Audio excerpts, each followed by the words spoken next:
आजको कथा पनि मान्छेको यो किरकिर बढी हुन्छ नि त्यसकै बारेमा रहेको छ। एउटा बाउ छोरा, एउटा भनौँ बाउ र छोरा चाहिँ आफ्नो गधा लिएर एउटा गाउँबाट अर्को गाउँ जाँदै थिए। जाँदै गर्दाखेरि उनीहरूको खुट्टा दुख्न थाल्यो, हिँड्दा होइन। त्यसपछि बुवाले सोच्यो कि छोरा बिचरा खुट्टा दुखाएछ भनेर गधामा राखेर लिएर जान थाल्यो। त्यो बेलामा गधाहरूलाई सामान बोक्ने काम गरिन्थ्यो। गधाले मान्छे बोक्यो, गयो।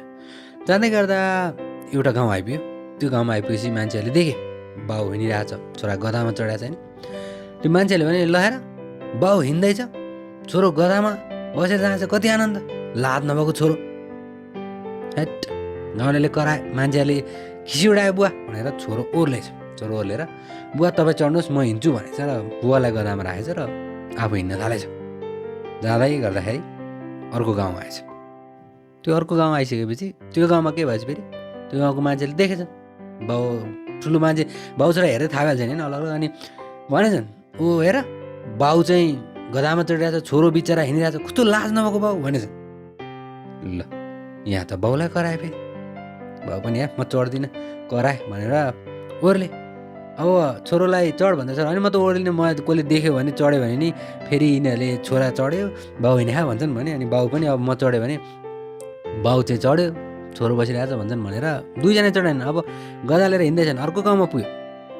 त्यो गाउँमा पुगेपछि त्यहाँको मान्छेहरू के भन्छन्, हेर गधा हुँदा कस्तो बुद्धि न मान्छेहरू त्यसै हिँड्दैछन् लन्ठङ लन्ठङ, चढ्नु नि एकजना त भनेर भनेछन्। बाउ छोरा केही नबोलिकन चुपचाप गधा लिएर हिँडेछन् र आफ्नो गाउँमा पुगेछन्। कथाको मूल सार यो हो कि मान्छेहरूको भनाइ चाहिँ नि कहिल्यै नसुन्नु। मैले अरू कथा नभए भन्ने गर्छु, तपाईँ कुनै लक्ष्यमा जाँदै हुनुहुन्छ, केही गर्न अघि बढ्दै हुनुहुन्छ भने नि हजारजनाले हजार थरी सुनाउँछन् कि एउटालाई एउटा मन पर्दैन, एउटालाई एउटा मन पर्दैन। तपाईँले एउटा काम गर्नु भने हजार थरी सुनाइन्छन्। अगाडि पनि प्रोत्साहन दिनु त परको कुरा हो क्या, अहिलेको बेलामा धेरै परको कुरा। यतिसम्म चाहिँ याद गर्नुहोस् कि केही काम गर्दै हुनुहुन्छ, अगाडि बढ्दै हुनुहुन्छ भने नसुन्नुहोस्। मैले यो भिडियो बनाइरहेको छु, म राखिरहेको छु, कतिजनाले मलाई भन्छन् क्या मेरो आफ्नो दल कहीँ झुक्केर हेर्यो भने के भनेको थियो 2 मिनटको कथा सुनाउँछस्, तैँले के सुनाउँछ, त्यो कसले हेर्छ तेरो, के हुन्छ तँलाई भनेर सुन्छन्। तर म एक दिन सफल हुन्छु भने मलाई चाहिँ क्या म त्यस्ता अकम्फुसे बकम्फुसे कुरै सुन्दैन। जुन तरिकाले मलाई सुनाउन आउँछ म सुनाउँछु, कोसिस गर्छु सुधारको लागि। तर यी अकम्फुसे बकम्फुसेहरूको कुरा सुनेर म गर्ने प्रयासलाई चाहिँ छोड्दिनँ। तपाईँहरू पनि बकम्फुसे अकम्फुसेहरूको कुरा सुनेर अरूले यो भने ऊ भनेर आफ्नो जुन काम तपाईँ कोसिस गर्दै हुनुहुन्छ अगाडि बढ्नको लागि नि त्यसलाई नछोड्नु होला। आजलाई यति नै।